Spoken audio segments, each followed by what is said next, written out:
cul-de-sac was the picture of suburban perfection. Every lawn was manicured, every house freshly painted, and every mailbox aligned with geometric precision. When Rachel drove up to her new home, she felt a rare mix of pride and relief. This house had been her dream for years. 2 stories, a small garden, and enough room for her and Max, her little rescue dog, who wagged his tail nervously in the passenger seat. Rachel had imagined a peaceful life here. Mornings with coffee on the porch, evenings strolling the street with Max, and quiet weekends in the garden. But she quickly discovered that behind the neighborly waves and polite smiles lurked a strict and unyielding overseer, the HOA. Their rulebook was a thick pamphlet filled with rules about lawn heights, mailbox flags, garden decor, and, surprisingly, pet behavior. Rachel had skimmed it before moving in, dismissing it as bureaucratic nonsense. That would soon change. It started innocuously. Just 3 days after moving in, Rachel found an envelope from the HOA on her porch. The letter complained that Max's barking had exceeded the acceptable neighborhood decibel limit, citing specific hours when pets were not allowed to vocalize. Rachel was stunned. She had lived with dogs before and had never imagined their barks could be legally restricted. But according to the HOA, Max had violated the community peace, and fines would follow if it continued. The next few days were tense. Every bark, every playful growl, seemed to draw the attention of the neighborhood's self-appointed watchdogs. Rachel noticed a familiar car slowly patrolling the street, stopping near her house before moving on. She learned that Karen Thomas, a tall, stern woman with perfectly coiffed hair, had made it her personal mission to enforce every minor infraction. The HOA board, she realized, functioned less as a cooperative community group and more like an oppressive regime. Rachel began documenting Max's behavior. She kept a small notebook detailing each bark, each walk, and every time someone complained. But Karen Thomas was relentless. Another letter arrived, this one highlighting that the new decorative dog bowl in Rachel's yard was non-compliant with the HOA's aesthetic standards. Rachel felt her blood boil. These rules were absurd, yet the HOA held all the power. One evening, Rachel sat on her porch with Max curled beside her, plotting her next move. She realized that direct confrontation would likely fail. The HOA thrived on intimidation. Instead, she needed strategy. Quiet, precise, and unexpected. She would find a way to defend her right to live freely with Max, without becoming a villain in the neighborhood's eyes. It was the quiet of the night, punctuated by Max's soft breathing, when Rachel made her first decision. She would fight, not loudly, not chaotically, but subtly. Every violation would be logged, every unfair notice recorded. She would turn the HOA's obsession with control against them, one carefully calculated step at a time. Little did Karen Thomas know, the quiet neighbor she underestimated would soon become the one setting the rules. The morning after Rachel decided to take a stand, the neighborhood hummed with its usual routine.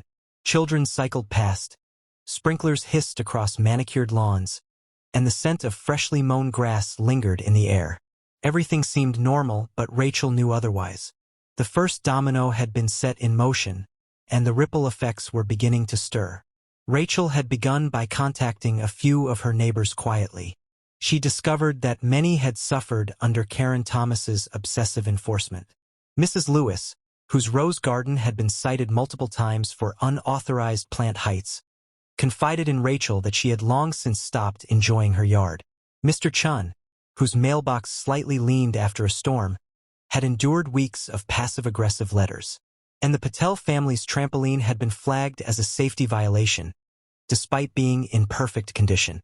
Rachel realized that she was not alone. She was part of a neighborhood filled with suppressed frustration. Her plan was deliberate. She began documenting every notice, recording conversations where HOA board members made absurd demands, and cataloging photos of her yard, Max, and every detail that could later serve as proof. Knowledge, she understood, was the only weapon she could wield against a board so obsessed with control. The HOA, of course, sensed that something was amiss. Karen Thomas made her rounds more frequently, scrutinizing Rachel's yard and Max's behavior. But Rachel was careful. Every action was calculated, every interaction measured. She responded to letters with polite, precise documentation, adhering to the letter of the law while subtly undermining the board's credibility. She never raised her voice, never showed frustration in public, but every action she took chipped away at Karen's sense of invincibility. Soon, other neighbors began to notice subtle changes. Mrs. Lewis posted images of her roses online, showcasing their beauty and defying the HOA's arbitrary height restrictions. Mr. Chun realigned his mailbox exactly to the rulebook specifications, but posted his adjustments for all to see. The Patel family allowed their children's trampoline to remain in place, capturing videos of their weekend fun and sharing them discreetly among the cul-de-sac's residents. The quiet rebellion had begun, and it was small but contagious. Rachel continued her strategy, introducing small acts of resistance into her daily routine. She walked Max at different hours, ensuring that his presence challenged the HOA's arbitrary restrictions. She hosted low-key gatherings for neighbors, discussing strategies for addressing fines, notices, and inspections, all under the guise of casual conversation. The goal was subtle empowerment. Show the HOA that residents were no longer isolated or intimidated. By midweek, the first tangible sign of change appeared. A letter from the HOA demanding immediate compliance with Max's barking schedule had been met with a polite but detailed rebuttal from Rachel. Her letter included logs of every complaint, timestamps of Max's walks, and references to prior communications. It was meticulous, almost surgical in its precision, and left little room for Karen Thomas to counter without exposing the absurdity of her enforcement. Word spread quietly. Residents who had once avoided confrontation began sharing Rachel's methods. They began recording notices, documenting violations, and strategizing ways to protect themselves. Rachel, the quiet newcomer, had become the catalyst for a slow but undeniable transformation in the neighborhood. The HOA's grip, once absolute, was beginning to weaken. Yet Karen Thomas remained oblivious or perhaps overconfident. She believed her authority unchallenged, that residents would continue to comply out of fear. She did not realize that the domino Rachel had tipped would continue to fall, each neighbor joining the growing undercurrent of defiance. Small acts of resistance, invisible in isolation, were combining into a movement that would soon sweep through the cul-de-sac, and Max, her little companion, was at the heart of it all. As the week drew to a close, Rachel sat on her porch with Max at her feet. She watched the neighborhood, noting subtle signs of change. A rose bush perfectly aligned despite repeated warnings, a mailbox photographed and displayed proudly, children playing freely on the trampoline. The quiet rebellion had begun to take shape, and Rachel knew that the next week would test the HOA's patience and authority in ways no one had anticipated. The first domino had fallen, and now, Rachel waited for the inevitable reaction, ready to counter with calm precision, turning Karen Thomas's obsession into the very weapon that would unravel her control over the neighborhood. By the start of the following week, the cul-de-sac had transformed. What had begun as a quiet rebellion, Max's irregular walks, discreet neighbor documentation, and subtle acts of defiance, was now noticeable to anyone paying attention. Karen Thomas, the HOA's self-appointed enforcer, had become increasingly agitated. Her usual calm, rigid demeanor was replaced with thinly veiled frustration. She walked the streets more often, clipboard in hand, scrutinizing every detail, from the precise alignment of mailbox flags to the height of flower beds. Rachel observed this change with a careful eye. She knew that to create real impact, she needed to escalate in a way that exposed the absurdity of the HOA's obsession without putting herself in direct confrontation. She coordinated small acts of rebellion among her neighbors. The Patel children's trampoline stayed up despite repeated warnings. Mrs. Lewis's rose bushes flourished beyond the HOA's prescribed height. Mr. Chun placed his mailbox perfectly vertical, but positioned a small humorous sign next to it that read, "Obeying the rules, or are we?" Barely noticeable yet subtly mocking. The HOA responded, predictably, with a flurry of letters, fines, and threatening notices. Karen Thomas called meetings, insisting that the residents were out of line and that continued violations would result in severe penalties. But the residents had grown emboldened. Rachel's meticulous documentation left the HOA with little leverage. Every claim could be countered with precise timestamps, photographs, and videos. The very system Karen relied upon to maintain control had been turned against her. Tension mounted as neighbors began to speak openly about the unreasonable enforcement. Casual conversations on porches turned into quiet strategy sessions. The sense of unity among those who had once felt isolated empowered the quiet majority. They were no longer passive subjects to the HOA's whims. They were a community quietly asserting their rights, and Rachel had become the leader of this understated resistance. Karen Thomas began to make mistakes.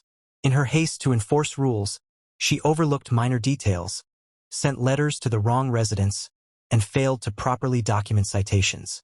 The more she tried to tighten control, the more evidence piled up against her. Rachel seized every opportunity, collecting screenshots of emails, photographs of absurdly small infractions, and videos demonstrating that Max's barking was within normal levels. By midweek, the first public confrontation occurred. At an HOA board meeting, residents began asking pointed questions about the fines, letters, and inspections. Rachel remained quiet at first, observing Karen's reactions. The board struggled to justify their actions, fumbling over policies that had always gone unquestioned. The quiet neighborhood that had once obeyed out of fear now challenged authority openly. Outside, Max ran freely in the yard, barking occasionally, a subtle symbol of the changing balance of power.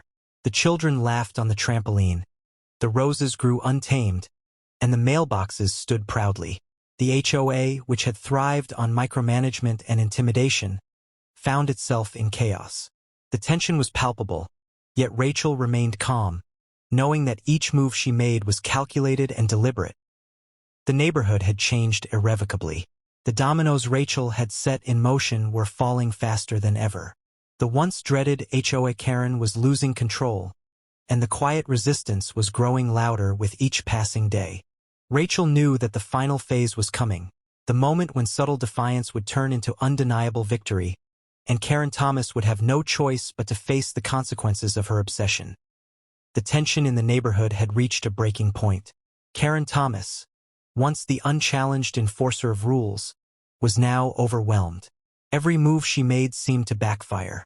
Letters demanding compliance were met with meticulously documented rebuttals, and casual inspections were turned into a showcase of the HOA's obsession and mismanagement. Residents had grown confident, emboldened by Rachel's careful strategy and Max's innocent presence, which had become a symbol of resistance. Rachel's final plan was subtle yet decisive. She organized a quiet gathering of neighbors in the cul-de-sac, not as a protest but as a demonstration of normal, everyday life. Barbecues, dog walks, and children playing freely, all in full view of anyone patrolling the street. Photographs and videos of these harmless activities were discreetly shared online, highlighting the absurdity of the HOA's rules and the overreach of their enforcement. The community began to realize that they were no longer isolated, and the combined evidence against Karen's actions was growing impossible to ignore. Karen Thomas, sensing the tide turning, attempted to assert authority one last time. She sent notices demanding compliance, threatening fines, and citing infractions. But this time, the HOA's power was fractured. Neighbors refused to comply blindly. Each letter was countered with precise documentation and polite, yet firm, arguments. The board's own bylaws were referenced, revealing procedural errors and selective enforcement. The quiet revolution had become undeniable. The moment of reckoning came during the next HOA meeting. Residents gathered in force, their presence alone shifting the balance. Rachel presented her carefully organized evidence: letters, photographs, videos, and records of the board's inconsistent and arbitrary actions. One by one, neighbors shared their stories. Mrs. Lewis with her rose garden, Mr. Chun with his mailbox, the Patel family with their trampoline, and countless others whose voices had been suppressed. The collective testimony was irrefutable. Karen Thomas tried to respond, but the room was no longer silent with fear. Every attempt to intimidate or dismiss was met with reason, evidence, and quiet defiance. The HOA board had been exposed, not as an authority of order, but as a group blinded by obsession, unable to see reason. By the end of the meeting, the board was forced to revoke fines, rescind notices, and acknowledge the community's right to peaceful enjoyment of their homes. Rachel stepped outside afterward, Max trotting beside her. The neighborhood felt transformed. The quiet rebellion had blossomed into lasting change. Rules would still exist, of course, but the heavy-handed enforcement that had once terrorized residents was gone.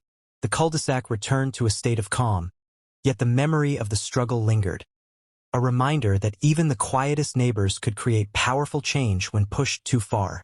In the weeks that followed, Rachel became a symbol of quiet courage and calculated defiance. The HOA, humbled and exposed, would think twice before targeting another resident.